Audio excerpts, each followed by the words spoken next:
오늘 우리는 그 악명 높은 다윗의 간음의 현장을 함께 목격하게 됩니다.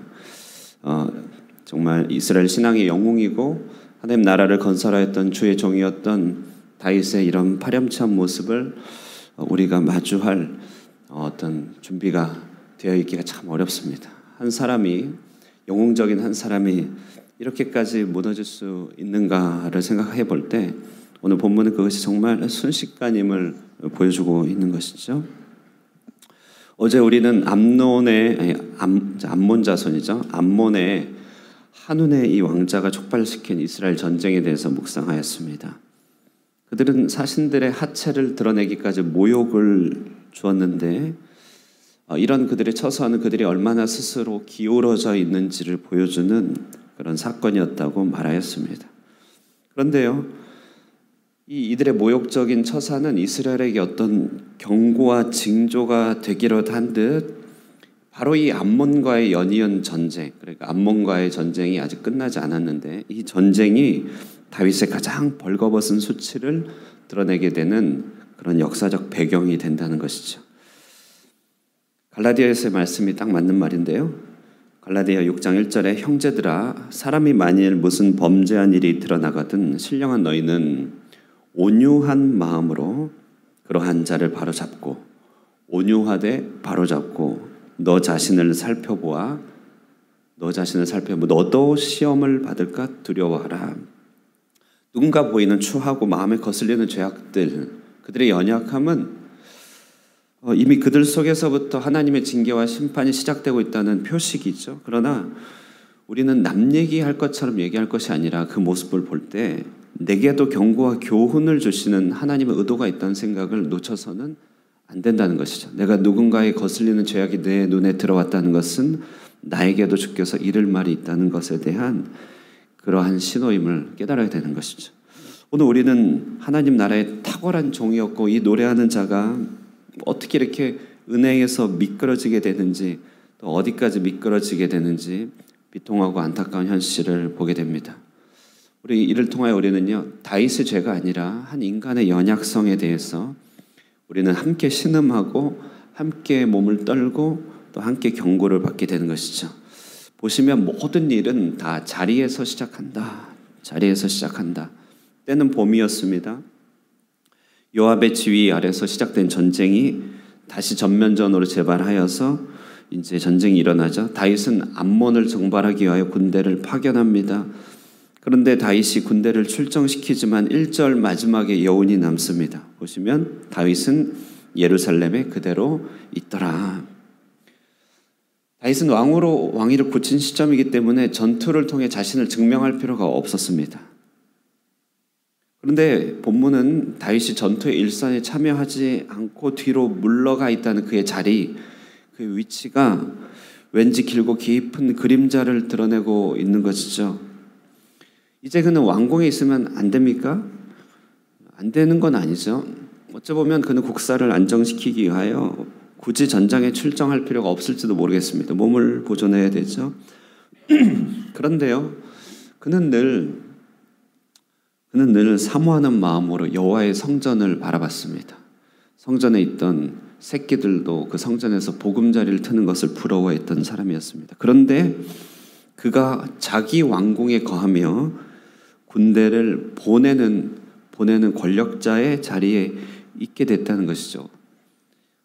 여러분 내일까지 함께 보겠지만 이 사무엘하 이 다윗의 범죄에는 유난히 다윗이 누군가를 보낸 이야기가 많습니다. 보내다. 우리가 의식하지 않고 하는 어떤 행동들이 우리 위치에서 나오는 여러 가지 것들을 보여주는데 그냥 보내다. 다윗은 예전에는 묻고 따르며 청종하는 사람이었는데 이제 그는 왕궁에 서서 보내는 사람이 되었다는 것이 사람의 선자리가 얼마나 그의 영적인 상태를 반영합니까?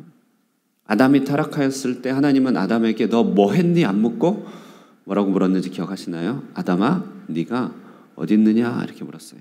너 어디 있니? 본문의 시간 속에서 하나님은 다윗에게 묻고 있습니다. 다윗아 너 지금 어디 있니? 다윗의 마음은 전장에 있지도 않고 성전에 있지도 않았습니다. 갈렙과 모세를 생각해 볼까요? 그들은 그의 인생 전체를 통하여서 그의 마지막 순간까지 자신의 존재, 자신의 영혼을 치열한 현실 전장에 두었다는 것이죠. 끝까지 전장에 두었습니다. 에베소서는 교회의 성도의 영광스러운 복락을 설명한 다음에 성도의 위치를 영적 전쟁의 위치에, 독자들을 영적 전쟁의 자리에, 그 자리에 두었다는 것이죠. 성경도 생각해 볼까요? 창조의 아름다운 목가적인 풍경에서 요한계시록의 영적 전쟁의 자리에 우리를 안내하고 있습니다. 본문에서 다윗의 죄악은 그 죄의 직접적인 당사자, 피해자인 햇사람 우리아를 통해 얼마나 부각됩니까? 다윗은 죄악을 은폐하기 위하여 전장에 있던 우리아를 불러옵니다. 부인과 동침하게 하죠. 8절에서 발을 씻으라는 다윗의 이 말은요, 참 얼마나 파렴치한지. 부인과 동침하라는 말이 히브리어 완곡어법이에요. 발을 씻으라. 그러니까 다윗이 생각하는 게 한 가지밖에 없는 거예요. 이 일을 어떻게 은폐하고, 전장에 대해서는 관심이 없죠. 그러나 이 사람 우리아는요, 그 마음과 온 몸이 전장에 가 있어요. 한창 전쟁 중인 그런 동료들과 전장에서 승리를 생각하고 자신을 태역 군인의 자리에 두지 않습니다. 휴가 군인의 자리에 두지 않습니다. 자, 그러니 자리가 우리의 미래고 자리가 우리의 미끄러짐의 척도죠. 유혹의 자리에 있으면 유혹을 받는다. 미끄러지는 곳에 서 있으면 이내 미끄러지고 신발이 젖고 엉덩이가 그냥 다 젖어버립니다. 오늘 아침에 묵상합니다. 내가 선 자리는 어디 있는가? 당장 아무 일이 없다 할지라도 내가 지금 내 영혼이 서 있는 자리가 모든 것을 말해준다는 것입니다. 내 있어야 할 자리에 있고 있는가? 나는 그 있어야 할 자리를 바라보고 있는가? 저 높은 곳을 보고 있는가?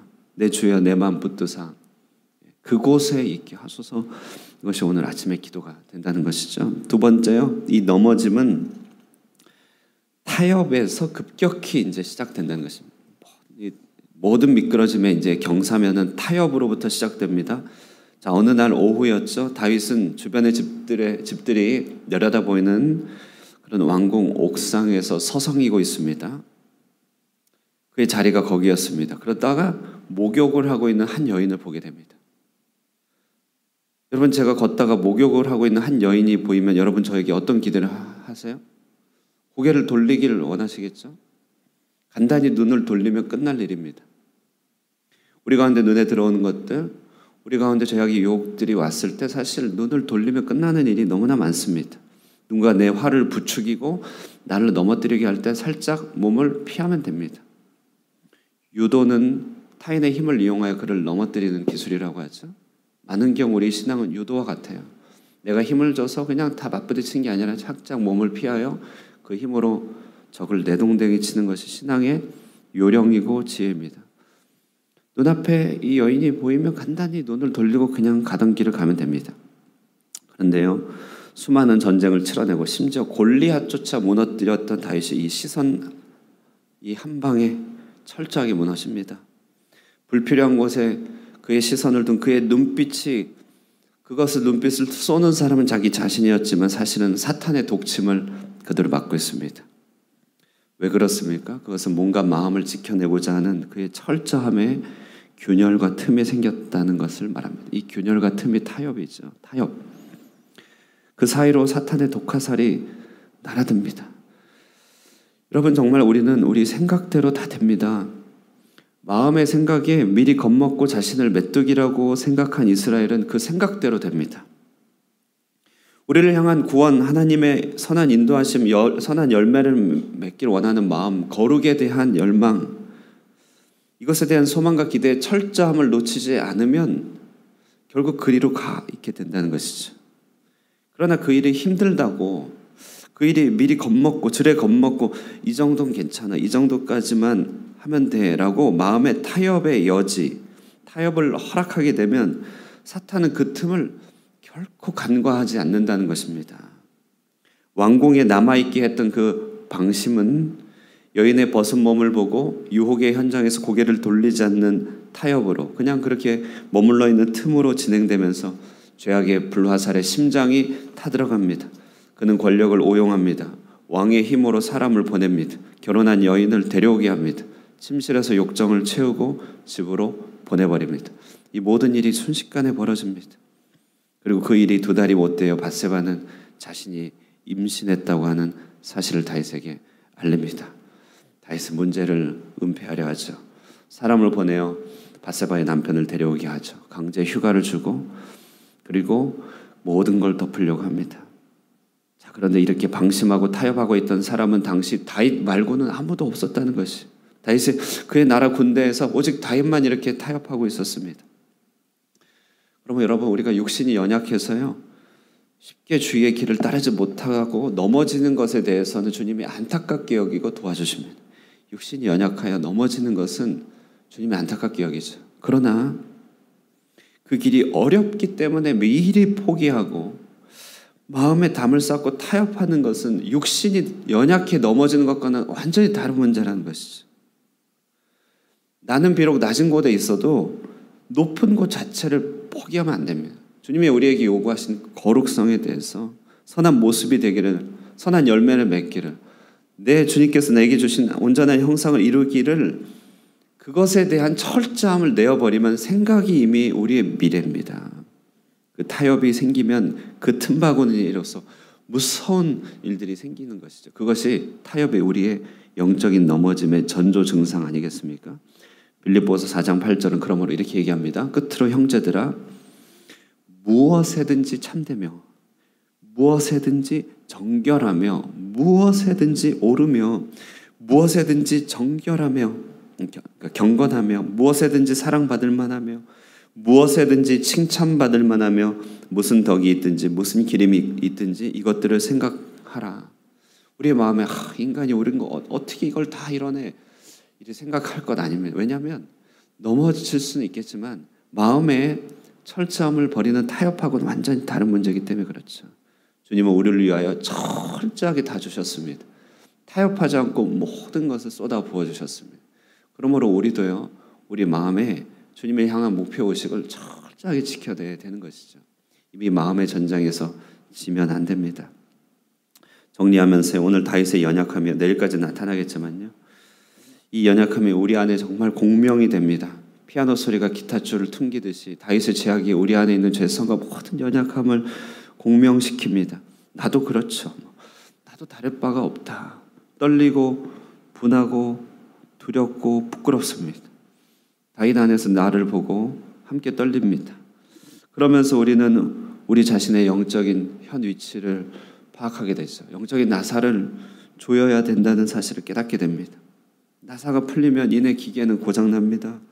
우리 자리를 이탈하지 말아야겠다. 내 영적인 자리에 이탈하지 말자. 그리고 타협하지 말자. 오늘 우리에게 주시는 이 메시지를 우리 마음에 붙들고 우리를 굳게 세우시고 저 높은 곳에 이르게 하시는, 이끄시는 주님의 손길을 온전히 바라보시면서 함께 잘 따라갈 수 있는 저와 여러분 되시기를 주님의 이름으로 축원드립니다. 기도하겠습니다. 은혜와 사랑의 하나님 아버지, 말씀을 보며 전율하며 놀라며 떨며 두려워합니다. 하나님 나라의 아름다운 일꾼, 그 위대한 다윗조차도 하나님 그의 방심과 그의 타협 속에서 일순간 자리를 이탈하고 순식간에 미끄러짐을 바라보게 될 때 하나님, 하물며 우리 자신은 어떻게 했습니까? 그러므로 주님의 긍휼의 손길로 우리를 보호하지 않으면, 주님께서 우리의 심령을 붙들어주지 않으시면 우리도 하나님 똑같은 범죄와 죄악의 나락에 빠질 수밖에 없는 삶을 이 시간에 고백하며 주님께 은총을 구합니다. 그러므로 주님, 주 앞에 서 있는 우리의 자리를 이탈하지 않게 하여 주시고 영적 전장의 자리에 우리를 불러주신 병사됨의 그 부르심을 우리가 망각하지 않게 하여 주시옵소서.